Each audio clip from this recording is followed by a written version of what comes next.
People.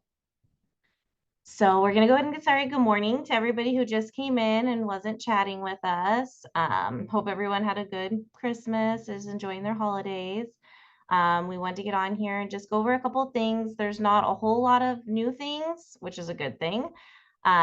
Just a few updates on what we're noticing and just to make sure everybody's on the same page. Everybody understands the process of the checks, the process of the checklist.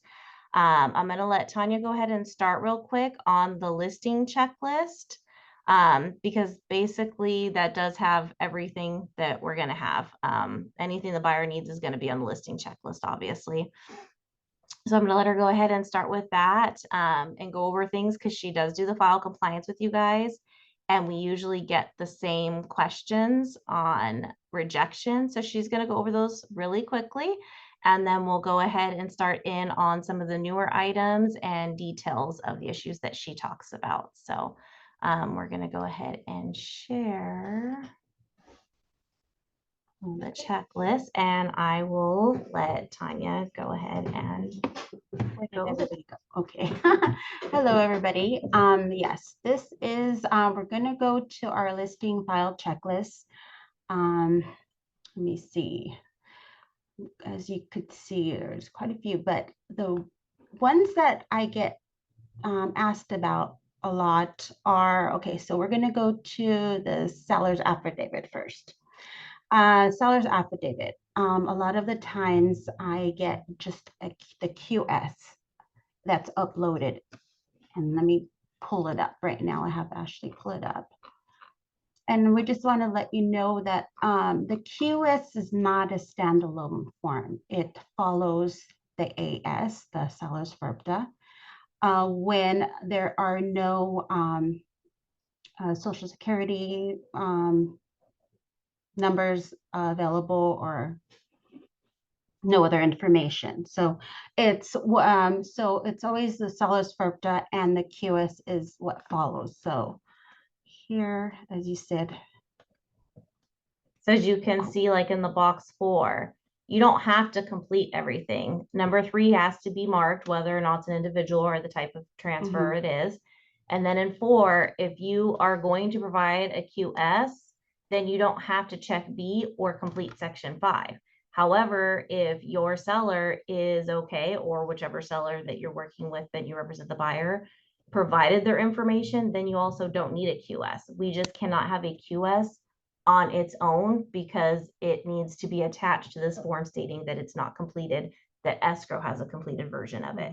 So when people think that, oh, we're just got the QS, no, we either have to have this FERPTA completed or a copy of the one from escrow with the information whited out from them. Either one will work, but you do have to have a form of a seller's affidavit with the QS, unless of course this is completed.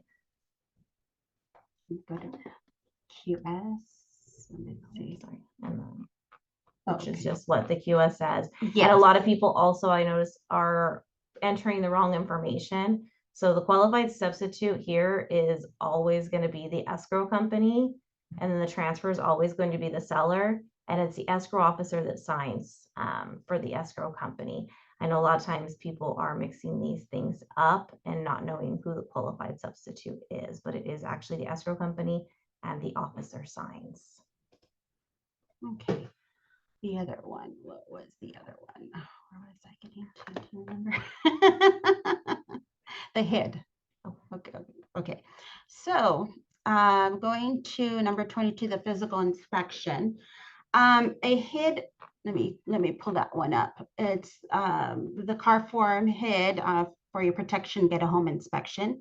And though it mentions that it is required for FHA transaction, it is not only for FHA transactions. It's used for all as an advisory to protect you or to protect it. And so I get this where a lot of the times I say, well, it's not needed because it's only for FHA, but that is not the case. It's used for us as to protect us. So just letting you know why it's required.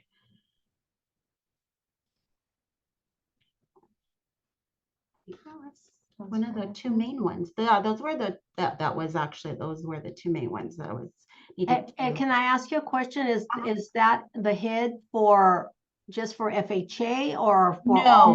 No, that though it like I said, though it says it's required for FHA, it does not only apply for FHA transactions. It's applicable to everybody. It's basically just informing the buyer what an inspection is, that they're responsible to pay for it, and why they would want one.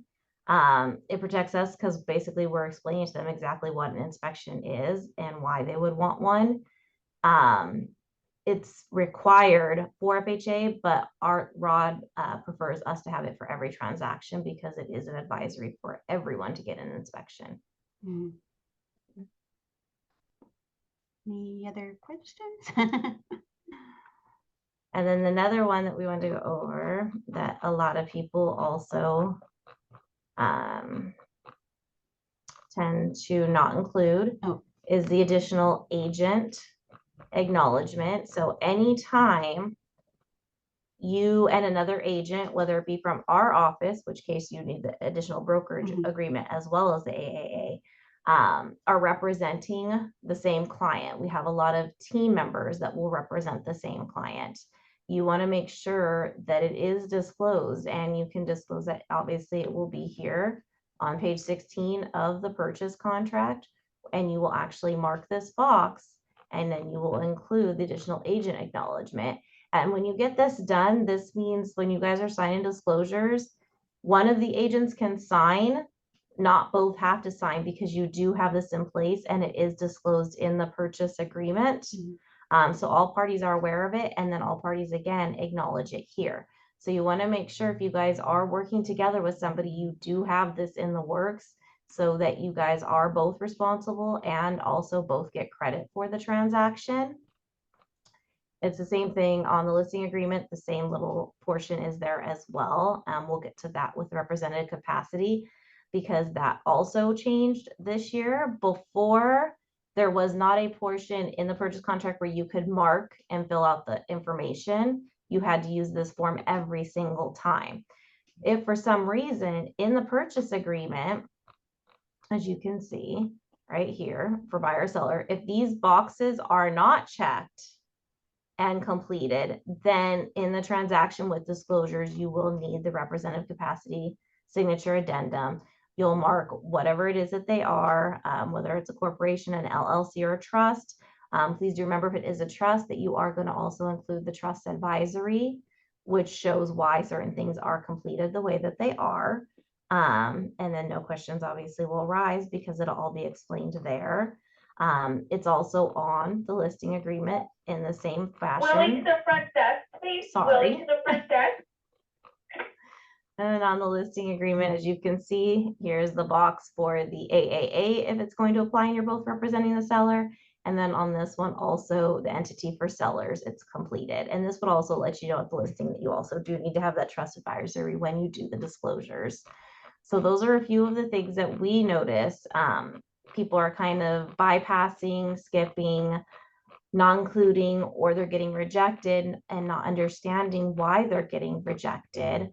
And I'm just scrolling down to the bottom for the SELM actually, because if for some reason there is not an MLS, they don't want it in the MLS, you already have a client, for whatever reason, if the neighbor is buying it from them, then we just need the SELM to be in place of that MLS printout, because there should be one. However, we understand things happen or people have different situations.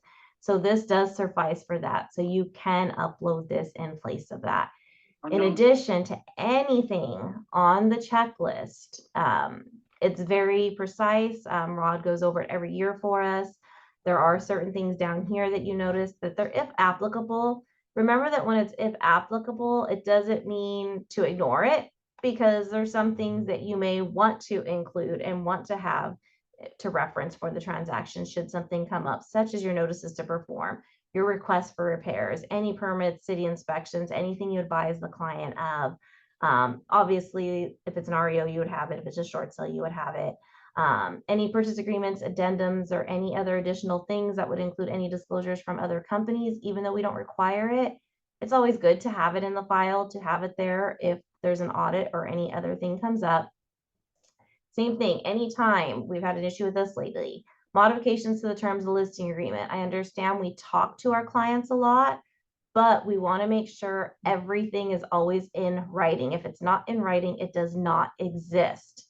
Therefore, the modification of the terms, you can change the expiration date, you can change the commission amount, you can change the price of the property. However, don't ever make a change in the MLS without having the modification to the terms signed by the seller first.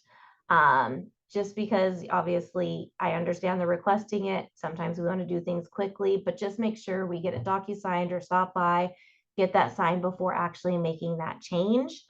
Another thing is we understand other offices have other requirements that they may not comply with our request. That's fine. We 100% understand that, accept that. All we need is either one, their response stating that they're not going to give you something, or if they have not said they're not going to, but have not given it to you, we just need 3 email requests uploaded in whatever box that may be, whether it be our REMAX addendum. Just have basically your requests attached to the addendum signed by whatever client you represent. So just because the other office does not require or does not execute something, whoever you represent still needs to sign the said forms. Even if it's a form that is a blank because the other side does not do it, go ahead and inform your client that they are not doing that and they're signing, acknowledging that they are not getting that information. Because we do still have to satisfy all the needs on our list. That being said, does anybody have any questions so far before we go into the 2 new forms? Yes, no. I see a couple of chats, trying to see what they are. Okay, so just, I guess some people did not get the email yet, so we'll make sure. Before the meeting started, we did talk about an email that went out this morning. We'll touch base on that just before we leave too. Otherwise, it looks like I'm going to go ahead and move on to the 2 new forms that were added, that Rod wanted us to incorporate this year going forward, because we all know, just like we actually now can help sell solar to our clients. We had a meeting on that a couple weeks ago. It is in the purchase contract already, so you don't have to add anything to a purchase contract if you're representing a buyer and you notice that there is a solar system on the property. You do not have to include anything there. Obviously, if you go to listing, you're going to see whether or not there is solar, in which case you can ask them to fill out the advisory, which is the new form that we added to the checklist. And it's obviously in 1222 is when it was created, but we are not making it required until anything that closes on or after January 1st, which is coming right around the corner. So it basically just explains what solar is, how the ownership works. It's going to explain to them, you're going to answer the questions on whether there is a lien, it's owned, it's leased, what the materials are, what the contract entails. Basically, it's just giving a buyer the information that they're going to need on the solar, which is going to be explained in the questions that are on page 2. So you're going to want to get with your seller, if you represent the seller, to answer all these questions in regards to whether it's not whether there's a balance, whether it's transferable. I would say, like, you're always going to want to get this done with your listing, because it's going to get you ahead of the curve when it comes to getting the documentation from the solar company, what they're going to require and whether or not it is transferable, what that's going to cost for the seller as well. So it's something that you just want to be proactive on, and always try to get this with your listing agreement, because it's one of those things, just like HOA, you're going to want the information quickly so it doesn't hold up escrow, and so you know what you're dealing with in regards to fees and everything else. It's pretty self-explanatory in the questions. Again, it's not required on all transactions, but if there is solar, then it is required according to ROD. So just make sure that that's always marked and obviously matches on the MLS. The other item that Rod had created for us is the real estate legal services, the RELs. So this basically explains, I know like we obviously, if you represent the buyer, you can have the form completed and send it to the escrow company if it's not our escrow. Our escrow company will automatically enroll you in it. The fee will show up on their closing statement. That it does protect them. This kind of tells them exactly what it is that they're getting for that fee, how it protects them, how it protects us as agents. Obviously, we also have our risk management fee that is part of your programs. That fee is to be able to utilize Rod Feldman, to ask Rod Feldman questions, to get legal services and help from him and guidance. And it also obviously for him to go over our files should something come up. This RELs that everybody is signing for is specifically to cover either the buyer or the seller that you represent in the transaction. And if you notice, it actually covers it for a term of 5 years. So it's a pretty good coverage for what the fee is, being that most things actually have to be done within that time frame. And it's going to obviously prevent most lawsuits, which is what we want, especially with that new deductible that would take place. Just explains basically that it's just in the background. He's always there for whatever questions they may have. Something happens, something wasn't disclosed, what you can do. And then on the bottom, like obviously this is all being added so that everybody signs, everybody acknowledges it and is aware of it. Especially since it is a fee for our escrows automatically. But it is something good that you should give to your clients as buyers also as an option, because they could buy something that ends up having an issue and you really would want that coverage included, so that Rod can help you get what they need and make sure everything was done fairly and covered. That's pretty much it as far as the items that we're seeing issues with. And obviously those items are required to get your checks. So the way the checks work, and they've always worked, is checks are received by 2 p.m. If they're received by 2 p.m., the check will be issued the next business day after 11 a.m., but will be released once your file is completed. So again, the file does have to be complete. Even though the check is issued, we can't release the check without a completed file. And regardless of when, it's always the next business day after 11 if it's received by 2 p.m. So that's our check process.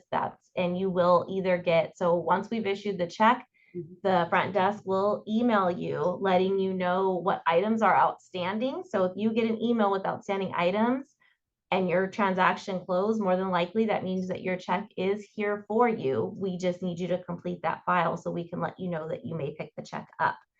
If your file is complete, then you will get the email saying that your check is ready to pick up. So I just wanted to make sure that we clarified that for everybody as well. The email that we did was actually sent out this morning by marketing, and that Actually, real quick, sorry, before we go to that, we have a couple questions. Sonja, I see you raise your hand. Frank has a question about, and Yvette Cruz has a question. Can a client decline the fee, and how much is that fee? Yeah, so if they decline it, then they can just go ahead and put a line where they would sign and decline it. And how much is the fee? The fee is $199 for the transaction. Okay, then Katie says, is the RELS form available in Brokerment? That I believe that we do. It should be, or it should be made. We'll make sure that it's there, but the form should be there, just like our REMAX addendum and the for your protection, get an inspection R form that says that it's not a request for repair list. All three of those forms should be together.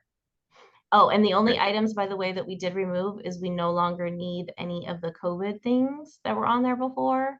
So I just wanted to make note of that. Everything else pretty much stayed the same. And then we just obviously went over the applicable things that for each transaction that might not be for all of them.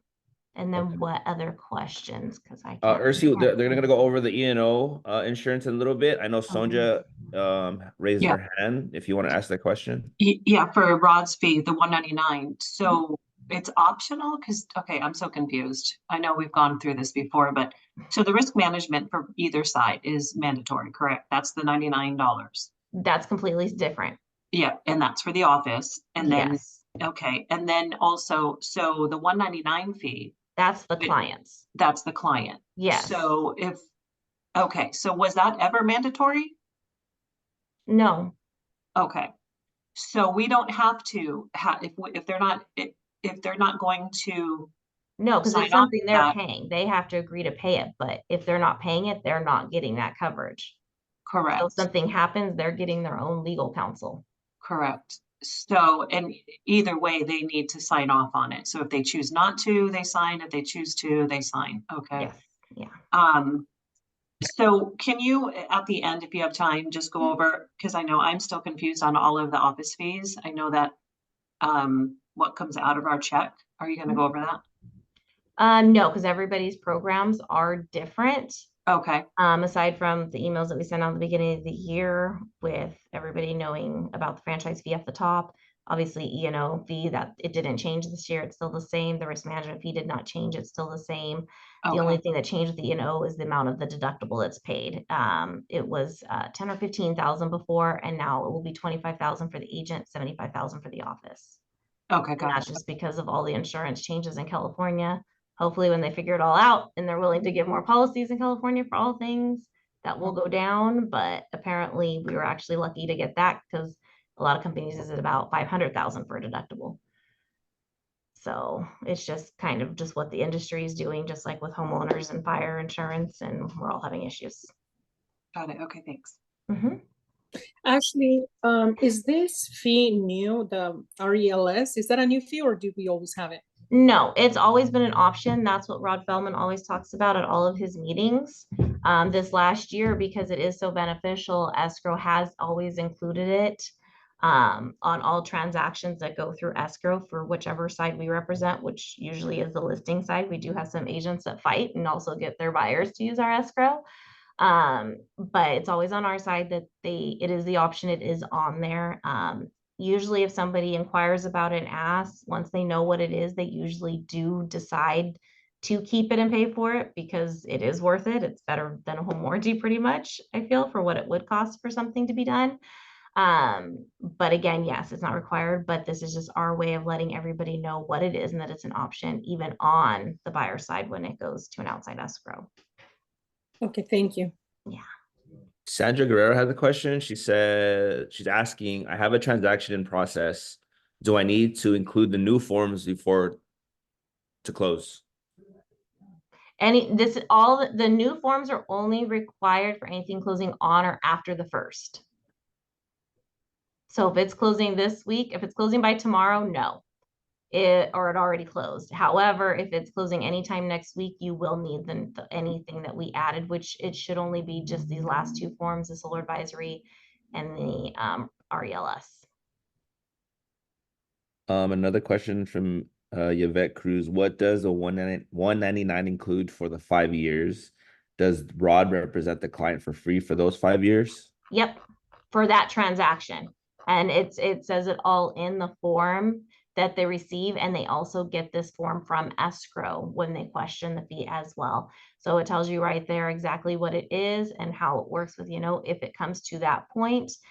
Usually we try to avoid the E&O by settling or figuring something out, but yes, he responds, even if it's a question that they have. Let's say they find something in the attic and it looks as if it wasn't disclosed, but it might have been there. They can call and ask Rod anytime what their repercussions are.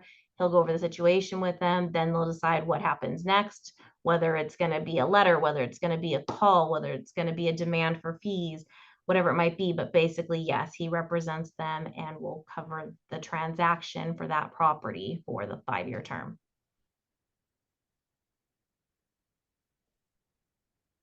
And it Karen has a also question. starts, if they are in agreement, it actually even starts during the time period of the transaction as well, if there's issues going on. So Karen has a question. Will there be a list of required forms we can download? It's just, yeah, we sent the list. It was part of the email last night. And then obviously the checklist, they're always available. It's all on Brokerment. And then these items, obviously, everything's on the car forms except for this one, which is the only one that will be part of it as well, just like our other 2 in-house forms. But the REMAX addendum's always been there. At this point, we didn't need any changes to that as of yet. Vita is asking for the $99 from the client. What exactly does it cover? That's not 99. The client pays 199. The 99 is an agent fee that gives access to the agent to go to Rod for legal questions on any transaction, whether it's closed or not. The 199 is for the clients, and that's what we went over, and it's all on the form that they get, which shows what it covers for that 5 years that we just talked about.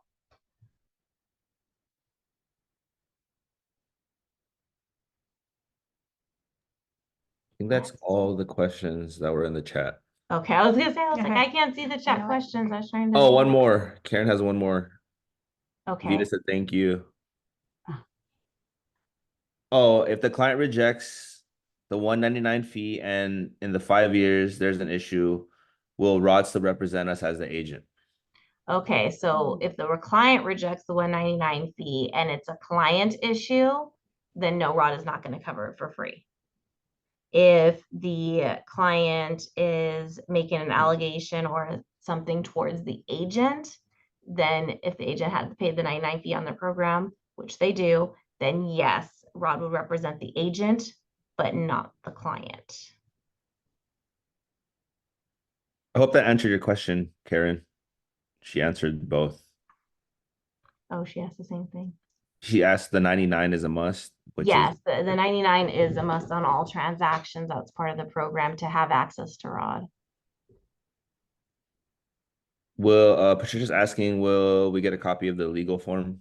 Yeah, we'll send it out in an email as well, but then yeah, it's part of like all the other forms, like I said, that you guys can access off the web page too. Ashley, and just to reiterate, you did say that this can also be offered to buyers, even if Legacy is not handling the transaction, correct? Yeah, so luckily Legacy helps us out by putting it in there and giving not the form that's signed, but they actually have the little booklet too to give the client as to what it covers and why they would want it, what it does for them. We have plenty of those booklets here if you guys want to pick them up and give them to your buyers as well.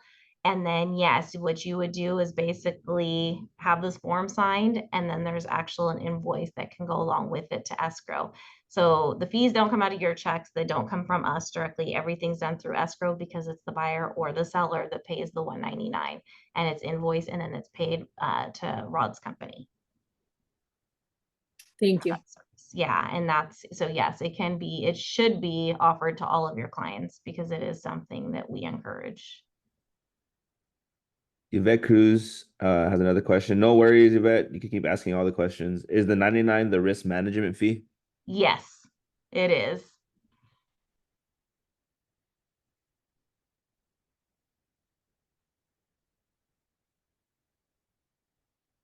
And like the way you can kind of differentiate it, obviously, is 199 clients, 99 agent.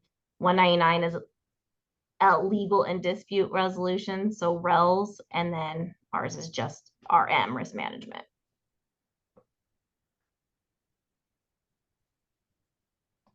Does Rod cap the hours he'll work? No, he does not. Whatever it takes is what he's going to do. Any other questions, champions? Before we go on. No, okay. So back to the email that was sent this morning that we want to make sure everybody gets. Basically, it just explains these changes as well as the E&O change. There's not a change to your program at all. That fee is, like I said, going to stay the same.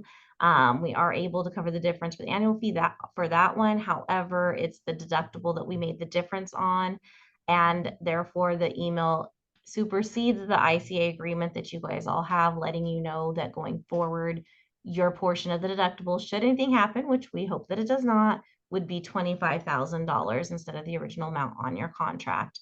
And the office would pay the other $75,000 should we need to utilize the E&O insurance to represent us in a case. Hopefully, by using risk management, by utilizing Rod for questions, by making sure our transactions are completed properly, disclosing everything, we can alleviate and avoid having to use E&O, obviously, like we always want to, but especially now because that is a pretty steep deductible to pay.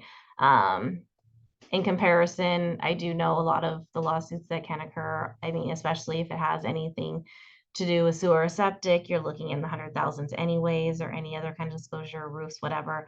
It can get up there. However, deductibles and insurance are hard in California right now. So that's pretty much all we wanted to let everybody know before the year started and what to expect, what's going to be required. Again, pretty much the legal form is the only one that we added for all transactions. The solar advisory is only if there's solar panels on the transaction that was added. Everything else has stayed the same. And then we just wanted to go over those few things that we noticed people were having the most questions with. We have a couple questions, Ashley. If we're using the transaction coordinator and a mistake is found, who was responsible for the 25K? It's always the agent regardless. Unfortunately, just because you have a TC or you're utilizing a TC is not the agent.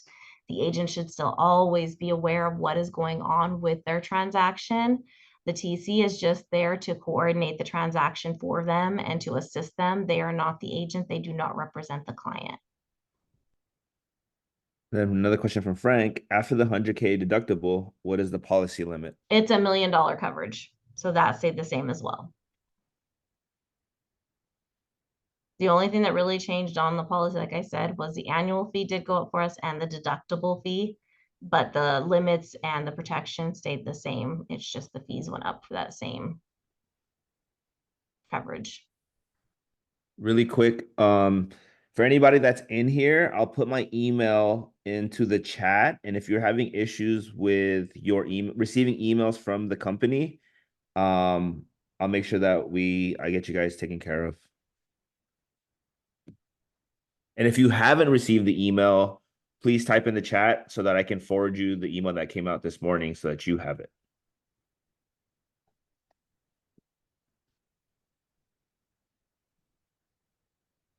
Oh, okay. Okay. Just, I was like, something's coming up. Justin's email, I see it now. Yeah, you can view the meeting again.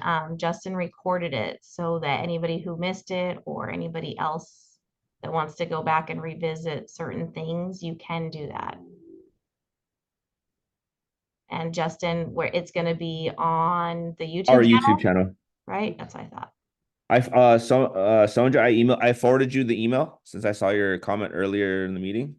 So you should get an email from me. I forwarded it. And I'll try to fix your profile.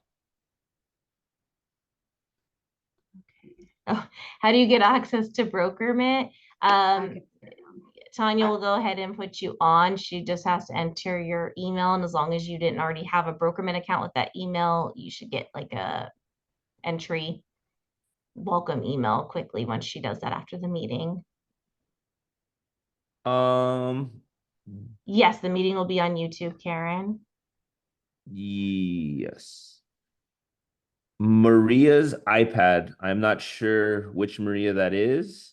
And Jennifer, it only says Jennifer, so I don't have the last name. Lucero, I believe. Is it Lucero? The first message initially, what I believe Jennifer Lucero had said that. Oh, Pamela. If you guys can please email me, so that I have your actual email and I can input Yeah, it into the Yes, system. Jennifer. Jennifer Lucero, you don't have to email me. I know I'll get you all set up. But if you guys can please email me, that'll help me a lot, and I can have your email on file already, and I can fix it. Yes, Mahesh Pharma, that is the email, the new E&O policy for 2024. So yes, that is the correct email. I think that's what your question was.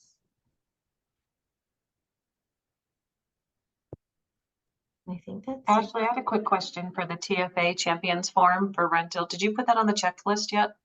No, it's on there, but it's on BrokerMint as if applicable. It's not required. We recommend it obviously because it can help your clients to let them know it's available. But they don't have to complete it. It's not something that we're going to hold a check for or not release a check. Okay, yeah, because I kept excluding that. Okay, thanks. How much is our E&O insurance per transaction? The E&O is the 150 per transaction, like it always has been.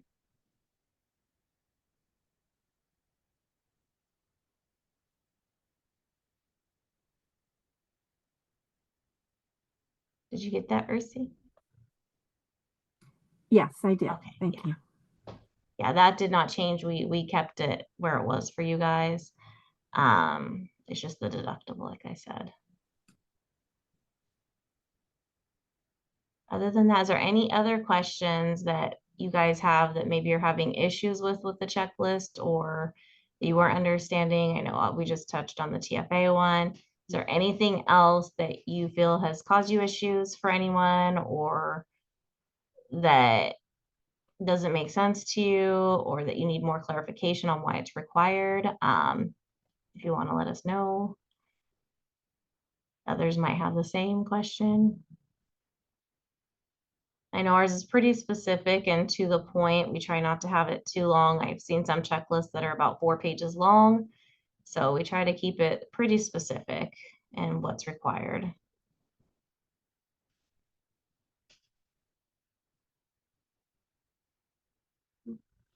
And then did anybody have any questions about the checks and the emails that go out when they're ready or anything in regards to check policy as well? Because I know that's what this was for as well.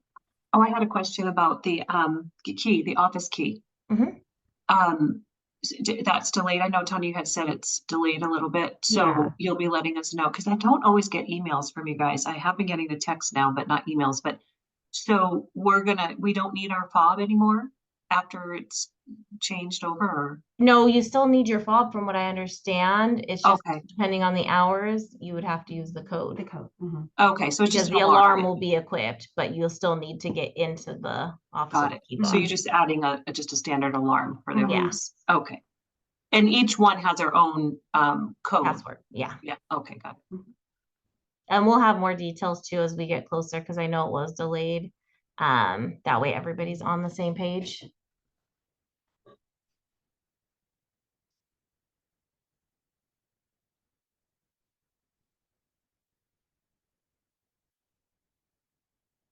Other than that, I think it seems. Vita, I think we'll announce it once Yes, Jeff we gets it will all announce. set up. It's still getting worked on. But you would have to contact him for your specific code for you. And it's only going to be after hours at night or in the weekends. But it'll be announced before it starts. Mhm. Yeah, we won't have, we want to make sure that nobody comes and is surprised by an alarm going off, but we'll definitely let everybody know once it's in effect. You're welcome. Thanks for joining, Lesh. I think that's about it. So if nobody else has any questions, thank you guys for joining. Again, if you just didn't want to reach out on here or something comes to your mind later or review, go ahead and email either Tanya or myself. We'll always respond to you. You can call the office. One of us is always here. Other than that, thank you guys. And I hope you guys all have a happy and safe New Year's. Thank you. Happy New Year, champions. Happy New Year's. Bye, guys. Thank you.